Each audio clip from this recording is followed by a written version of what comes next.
નમસ્કાર ધોરણ 8 ના વહાલા વિદ્યાર્થી મિત્રો.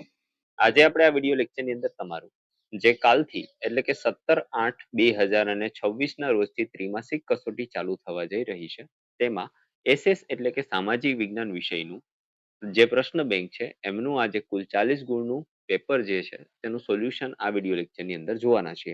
પ્રકરણ પૂછાવાના છે 1, 2, 3 અને 9. તો ચાલો મિત્રો શરૂઆત કરીએ. યોગ્ય વિકલ્પ પસંદ કરી ઉત્તરો આપવાના છે, જેમાં પહેલું ભારતમાં આધુનિક કાયદાની શરૂઆત ક્યારથી થઈ હતી? તો એમાં આવશે 1833 થી. બીજું છે ઈસવીસન 1790 સુધી યુરોપિયન દેશો ગડી ક્યાંથી મેળવતા હતા? તો કેરેબિયન દેશોમાંથી મેળવતા હતા. ત્રીજું છે નીચેના પૈકી કયા સંસાધનો સર્વસુલભ સંસાધનો છે? તેમની અંદર આવશે ઓક્સિજન અને નાઇટ્રોજન વાયુઓ. ચોથું ઈસવીસન ખાલી જગ્યામાં અંગ્રેજોએ બંગાળમાં પોતાની પ્રથમ કોઠી સ્થાપી તો 1651માં. પાંચમું કયું સંસાધન બિન નવીનીકરણીય સંસાધન છે? તેમાં આવશે ખનિજ તેલ. ત્યાર પછી ખાલી જગ્યાઓ પૂરવાની છે, જેમાં અંગ્રેજો અને મૈસૂર રાજ્ય વચ્ચે ખાલી જગ્યા મૈસૂર વિગ્રહ થયા તો 4 મૈસૂર વિગ્રહ થયા. લોર્ડ વેલેસ્લીએ ખાલી જગ્યા યોજના દ્વારા પોતાના રાજ્યને અંગ્રેજ શાસનને આધીન બનાવી દીધા તો સહાયકારી. આઠમું ભારતીય સૈનિકોએ મુગલ બાદશાહ ખાલી જગ્યાને ભારતના શહેનશાહ જાહેર કર્યા તો બહાદુર શાહ બીજાને. નવમું બંગાળમાં દીવાની સત્તા મેળવ્યા બાદ ઈસ્ટ ઇન્ડિયા કંપનીનો મુખ્ય ઉદ્દેશ્ય ખાલી જગ્યામાં માંગ હોય તેવી વસ્તુઓ ભારતમાંથી મેળવવાનો હતો તો યુરોપમાં. ત્યાર પછી 10મો છે કે બ્રિટિશ ઈસ્ટ ઇન્ડિયા કંપનીની સ્થાપના ક્યારે થઈ? તો 1600ની સાલની અંદર.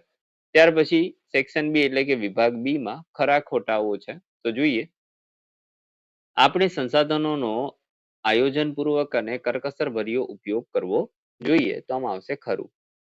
લંબાડિયા આદિવાસી સમુદાય કાશ્મીરમાં રહેતો હતો તો ખોટું.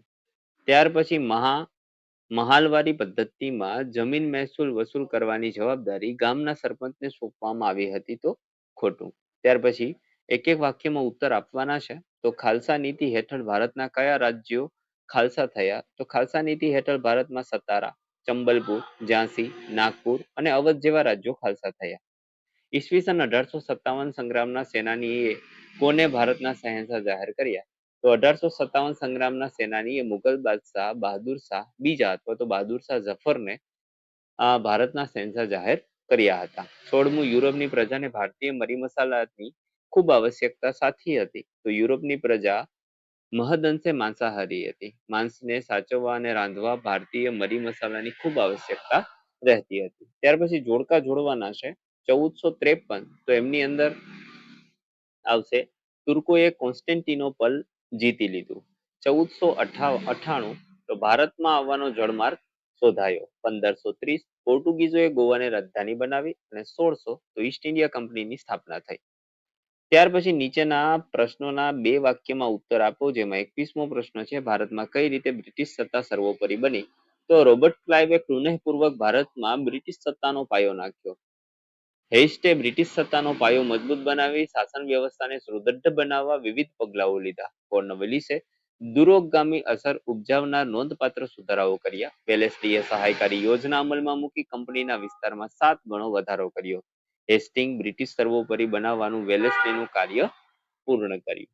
ત્યાર પછી છે કાયમી જમાબંધીનું કાયમી જમાબંધીમાં કોનું શોષણ થતું હતું અને કેમ? તો કાયમી જમાબંધીમાં ખેડૂતોનું શોષણ થતું હતું, કારણ કે ખેડૂતોએ જમીનદારે નક્કી કરેલું મહેસૂલ તેને ફરજિયાત આપવું પડતું હતું. જમીનદાર ખેડૂતો પર જુલ્મ કરીને પણ તેમની પાસેથી મહેસૂલ વસૂલ કરતો હતો. ત્યાર પછી ગામ કે શહેર પાસે આવેલા એક તળાવમાં વરસાદનું પાણી એકત્ર થતા તે ભરાતું હતું. આ તળાવમાં ગામ કે શહેરનો કચરો ઠાલવતા કેટલાક વર્ષોમાં તે પુરાઈ ગયું. ત્યારબાદ ત્યાં દર ચોમાસામાં કેવી પરિસ્થિતિ સર્જાતી હશે? તો તળાવમાં વરસાદનું પાણી એકત્ર થતું હતું, જે પુરાઈ જવાથી હવે વરસાદનું પાણી ક્યાંય સંગ્રહાશે નહીં, પરંતુ ગામમાં કે શહેરમાં વરસાદનું વધારાનું પાણી ઠેર ઠેર ભરાઈ જશે, જેથી ગંદકી અને તેને કારણે માખી મચ્છરનો ઉપદ્રવ વધી જશે, જેથી રોગચાળો ફેલાવાની શક્યતા પણ વધી જશે અને ઉનાળામાં પાણીની તંગી સર્જાશે. ત્યાર પછી છે હોલ્ટ મેકેન્ઝીએ દાખલ કરેલી મહેસૂલ પદ્ધતિ શા માટે મહાલવારી પદ્ધતિ તરીકે ઓળખાય છે? તો બ્રિટિશ મહેસૂલી દફતરમાં ગ્રામ અથવા તો ગ્રામ સમૂહ માટે મહાલ શબ્દ વપરાતો હતો.